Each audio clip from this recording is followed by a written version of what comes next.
RMC junior clerk.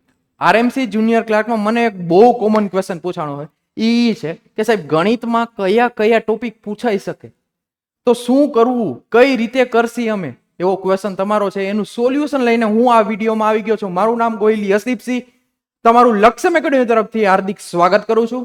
ચાલો આજે ચર્ચા કરીએ કે મેથ્સમાં કયા કયા ટોપિક પૂછાઈ શકે, કેવા છે, શું નહીં, બધાને વાત કરીએ. બરાબર છે? ચાલો. તો જ્યારે તમે મેથ્સની શરૂઆત કરો તો તમારો પાયો મજબૂત હોવો જોઈએ.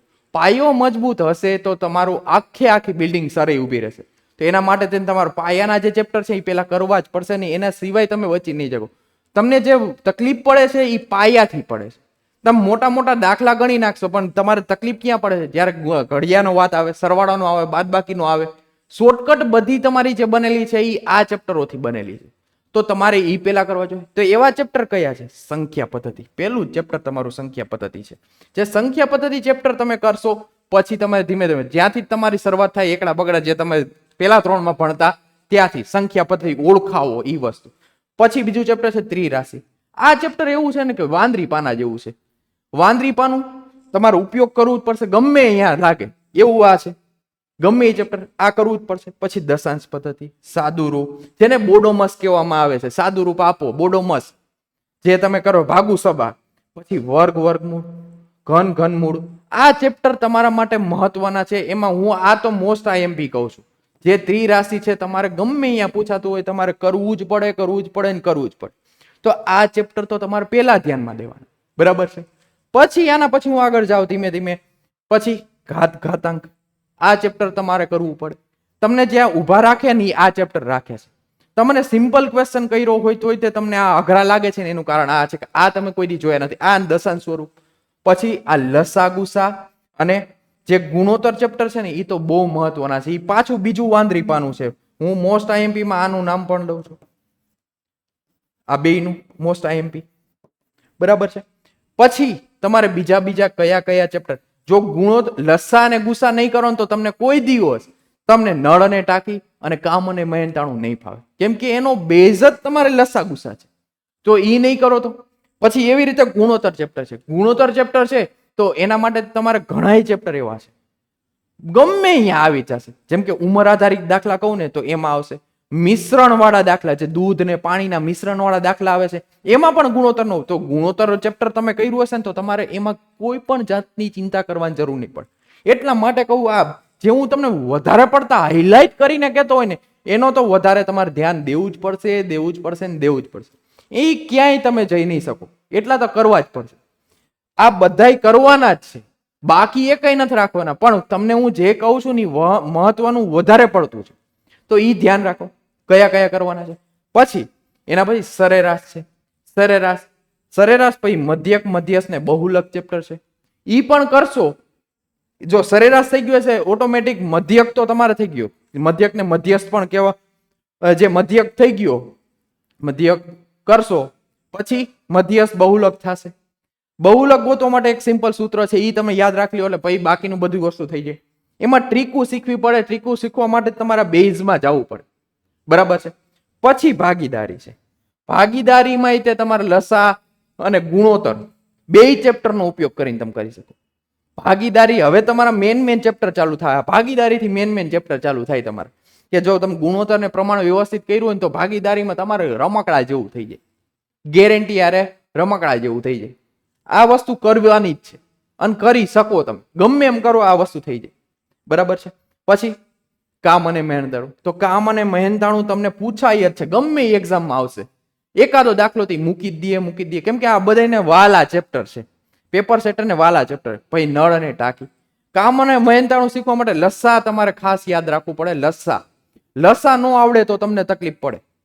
લસા આવડી ગયો તમારો ઘડિયા એના માટે મહત્વના છે. તો આ સિવાયનું તમને હું આ તો કહીશ ભેગું તમારે 1 થી 20 ના તો તમને આરામથી આવડવો જોઈએ. વર્ગ કહું તો 1 થી 20 ના, ઘન કહું તો 1 થી 15 ના. ઘન આ વર્ગ ની વાત કરી, આ ઘન ની વાત કરી અને આ ઘડિયા વાત કરી. આ વસ્તુ તમારા માઇન્ડમાં ગમે ત્યારે પૂછો, અડધી રાતે પૂછો ને તો એ આવડવું. તો તમે સારી રીતે મેથ્સમાં દાખલા ગણવા હોય છે, માર્ક સ્કોર કરવા હોય છે તો મેથ્સ જ તમને ફાયદો કરાવશે. એટલા માટે આ તો તમારે કરવાનું જ છે ભેગા. પછી ટકાવારી. ટકાવારી આ મોસ્ટ આઈએમપી ચેપ્ટર છે. આ છે ને વાંદરી પાનું પાછું આવ્યું. આ વાંદરી પાનું એવું છે ગમે અહીંયા તમને પૂછશે નહીં, આવી જ જશે કે આટલા ટકા કરી નાખો, આટલા ટકા કરી નાખો. પણ ટકાવારી ચેપ્ટર બહુ મસ્તીનું અને મજા આવે. જો તમે શાંતિથી વ્યવસ્થિત સમજો ને તો અઘરું છે નહીં.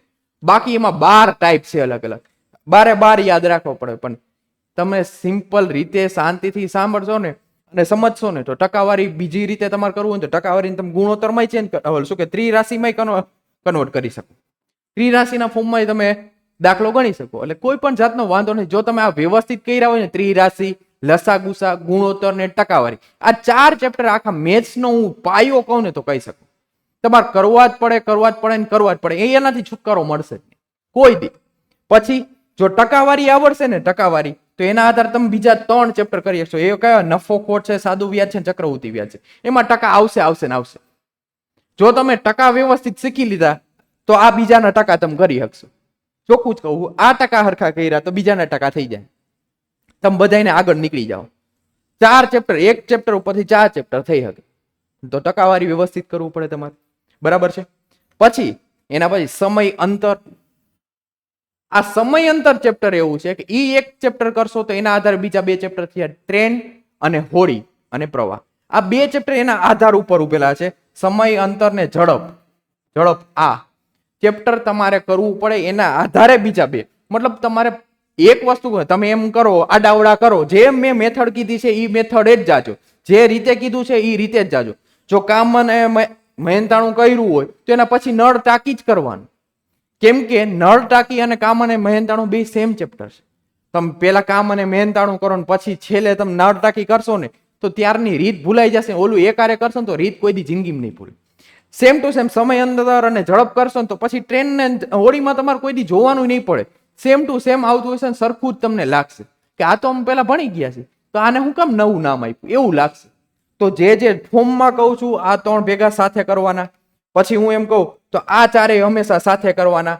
પછી આ કામ અને મહેનતાણું, નળ ટાંકી, આ બધી વસ્તુ તમારે ભેગા ભેગી જ હલાવવાની. આ પાછળના ચેપ્ટર જોડતામાં હાલશે. જોડે રહેજો રાજ, જોડામાં હોય તો હારા લાગો એવું કહેવાય. પછી હવે તમારા સૌથી મહત્વના ચેપ્ટર હું કહું એવા ચેપ્ટર વાત કરું છું કે જે હવે ધીમે ધીમે ગુજરાત સરકાર પેલા પૂછતી નહીં, હવે પૂછવાનું ચાલુ કર્યું. એક ત્રિકોણમિતિ અને ભૂમિતિ. હવે ધીમે ધીમે બધી જગ્યાએ, પણ અત્યાર સુધી લાગતું નતું કે પૂછે. પણ હવે જેમ એક્ઝામો જેમ જેમ વધે છે, તમારું કોમ્પિટિશન વધે છે, એમ લાગે છે કે ત્રિકોણમિતિ ભૂમિતિ પણ પૂછે. તો એના સિમ્પલ સૂત્ર છે, યાદ રાખવા પડે. એના સિવાય કોઈ પણ જાતનું ત્રિકોણમિતિમાં 6 સૂત્ર આવડતા હશે ને તો એના પછીના બાકીના તમે તમારી રીતે બનાવી શકો. અને આમાં ભૂમિતિમાં 5 ચેપ્ટર છે, એમાં 16 થી 18 જેવા સૂત્ર છે. એ 18 તમે કરી લ્યો ને તો તમને કોઈ રોકી ન હોય. આ 2 ચેપ્ટર તમારા હે ને એવા છે કે આખા ગામથી આગળ કરાવશે. કેમ કે આ ચેપ્ટર થી બધાને બીક લાગે છે. જો તમે વ્યવસ્થિત સમજીને કરશો ને તો આ ચેપ્ટર તમને પ્લસમાં 1 માં 2 માં તમારે જવું હોય છે ને તો આ ચેપ્ટર દેવરાવશે. બીજાથી આ 1 ને 2 માર્ક તમારે આગળ જવું હશે ને તો આ 2 ચેપ્ટર તમારા માટે મહત્વના બનશે. બરાબર છે. તો તમારા જે ક્વેશ્ચનનો સોલ્યુશન હતો કે સાહેબ મેથ્સમાં કયા કયા ટોપિક કરવા જોઈએ, આટલા ટોપિક તમે કરી લ્યો ને એટલે મેથ્સમાં કઈ બાકી રહેતું નથી. પણ કેમાં વજન દેવો, શું કરવો, કયા ચેપ્ટર વધારે વ્યવસ્થિત રિવિઝન કરવું ને એ ચેપ્ટર મેં કીધું. અને વધારાના તમને ત્રિકોણમિતિ ભૂમિતિના દાખલા પણ જોઈ લેવાનું. બરાબર છે. મને ખબર છે કે આરએમસી જુનિયર ક્લાર્કની એક્ઝામ છે, લેવલ તમારું વ્યવસ્થિત જ રહેશે. ધ્યાન રાખજો, લેવલ વ્યવસ્થિત જ રહેશે. આ વસ્તુ કરશો ને એટલે તમને વાંધો નહીં આવે. અને પ્લસમાં આવી ઇન્ફોર્મેટિવ વિડીયો જોવા માટે થઈને લક્ષ્યમ એકેડમીને આ ટેલિગ્રામ ચેનલ છે, લક્ષ્યમ એકેડમી ઓફિશિયલ, એને જોઈન કરી લ્યો જેથી તમને નવા અપડેટ સૌથી પહેલા મળી જાય. બરાબર છે. અને તમારા માટે થઈને આપણે એ આરએમસી નો જુનિયર ક્લાર્કનો બેચનો લાઈવ પ્લસ રેકોર્ડેડ બેચ બહાર પડી છે. લાઈવ પ્લસ રેકોર્ડેડ, એમાં તમને લાઈવમાં તમને આખા કઈ રીતે એમસીક્યુ સોલ્વ કરવા, કેવી રીતે થિયરિકલ તમારા ક્વેશ્ચન્સ લાઈવ બધા શિક્ષકો આરે ચર્ચા થઈ શકશે, વાત થઈ શકે, સોલ્યુશન કેવી રીતે લઈ આવું, શોર્ટકટ ટ્રીકો કેવી રીતે વાપરવી, બધી જ વસ્તુ તમને ખબર પડશે. પ્લસમાં એ તમને કેટલા મળી જાય? ખાલી 999. એની વેલિડિટી કેટલી રહેશે? 1 વર્ષની. ક્યાંથી મળી જાય? પ્લે સ્ટોરમાં જવાનું, લક્ષ્યમ ટાઈપ કરવાનું, એટલે તમને આવો રેડ કલરનો સિમ્બોલ દેખાય ત્યાંથી જ તમે ડાઉનલોડ કરી શકશો. બધા જ સબ્જેક્ટ તમને લાઈવ પ્લસ રેકોર્ડેડ બે ફોર્મમાં મળી રહેવાના. બરાબર છે? તો રાહ જોતા નહીં હવે કઈ ટાઈમે જાજો નથી. તો આજથી તૈયારી શરૂઆત કરો અને જોડાઈ જાઓ લક્ષ્યમ એકેડમી સાથે. બરાબર છે? Thank you. જય માતાજી. મળીએ નેક્સ્ટ આવા વિડીયો સાથે. ત્યાં સુધી મને રજા આપો. જય હિન્દ, જય ભારત.